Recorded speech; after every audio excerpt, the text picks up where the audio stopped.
Diduga rekening dibongkar tanpa izin, Nikita Mirzani siap somasi Bank BCA. Ada nggak di BCA perlindungan kepada nasabah prioritas? Kami melindungi seluruh nasabah, Pak. Melindungi? Melindungi seluruh nasabah. Kalau melindungi, kenapa Anda melakukan ini? Anda acak-acak tanpa Anda memberikan konfirmasi kepada saya. Padahal Anda tidak tahu uang dari mana saja yang saya dapat. Berarti BCA sudah tidak aman ya. Saya sebagai nasabah, saya merasa tidak aman. Setelah ini saya akan somasi BCA. Berarti BCA sudah tidak aman? Tahun yang akhirnya dibongkar tanpa sepengetahuan. Oh iya, itu saya kecewa sekali sama BCA karena kebetulan saya juga adalah nasabah prioritas, boleh ditanya sendiri. Saya kecewa banget karena rekening koran saya dobrak-abrik, padahal di situ jelas ada uang pembayaran dari Comic Aid, endorse, dan saya kan juga off air nyanyi seperti yang teman-teman media tahu. Saya suka ada di luar kota untuk nyanyi hanya sekedar 45 menit, pembayaran saya 125 juta gitu kan. Jadi saya kecewa sekali dengan BCA kenapa seperti itu, tapi nanti itu urusannya belakangan. Kalau ini udah selesai saya akan somasi.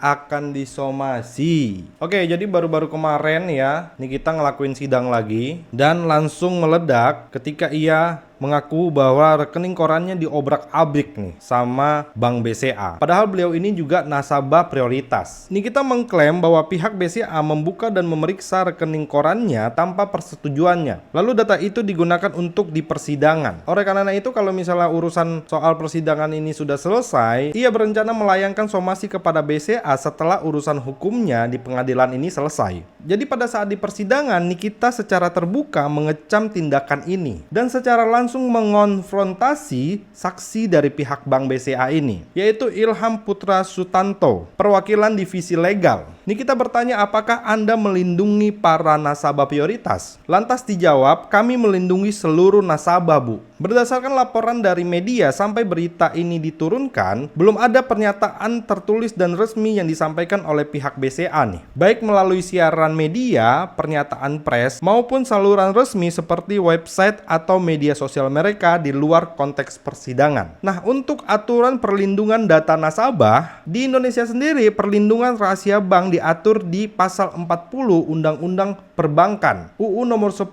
1998. Bank dilarang membuka data nasabah kepada pihak lain kecuali untuk kepentingan perpajakan atas permintaan Dirjen Pajak, kepentingan pengadilan pidana atas permintaan pengadilan atau penyidik, menyelesaikan utang piutang dengan bank, permintaan nasabah itu sendiri, atau hal-hal lain yang diatur di undang-undang. Artinya mungkin membuka rekening koran tanpa izin bisa sah kalau ada permintaan resmi dari aparat penegak hukum atau permintaan pengadilan. Kalau rekening koran Nikita diperlihatkan di pengadilan sebagai bagian bukti, BCA bisa beralasan bahwa mereka hanya memenuhi permintaan resmi pengadilan atau penyidik. Dalam konteks ini, secara hukum bank tidak melarang kerahasiaan bank, asal prosedur resminya dipenuhi. Misalnya ada surat resmi, nomor perkara, dan tanda tangan pejabat yang berwenang. Jika data dibuka tanpa permintaan resmi dan tanpa izin nasabah, bisa dianggap pelanggaran rahasia bank. Dan nasabah berhak menggugat dan juga melaporkan ke OJK. Jadi kalau menurut gua, sah atau tidaknya tindakan BCA akan tergantung pada apakah mereka menerima permintaan resmi dari pengadilan atau aparat hukum. Jika itu iya, itu legal. Jika itu tidak, itu pelanggaran rahasia bank menurut pasal 40 UU Perbankan. Tapi kalau menurut kalian gimana dong kalau untuk hak dari nasabah dan juga batas kewenangan banknya ini? Coba tulis pendapat kalian di kolom komentar dan jangan lupa follow akun ini.